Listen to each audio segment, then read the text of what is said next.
These are the materials we need. A glass using a glass cup allows us to clearly see and with water inside.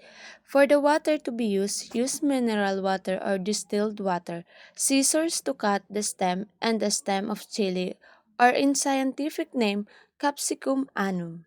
The bacterial ooze test is a diagnostic tool used to detect the presence of bacterial pathogens in plant samples. Purpose of bacterial ooze test is to identify bacterial pathogens that cause disease in plants, particularly those that produce bacterial ooze or streaming.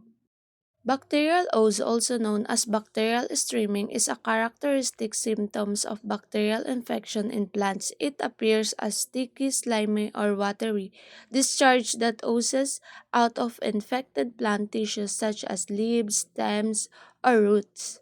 Bacterial ooze test specifically detects the presence of Rastonia solanacearum, formerly known as Pseudomonas solanacearum, a gram-negative bacterium that causes bacterial wilt in solanaceous plants such as tomatoes, potatoes, and eggplants. The plant sample has bacterial wilt, a disease caused by Rastonia solanacearum. To confirm the presence of bacterial ooze streaming, the sample should be observed for 24 to 48 hours after incubation at room temperature 20 to 25 degrees Celsius. During this time, the bacterial ooze should become visible as a sticky or slimy discharge.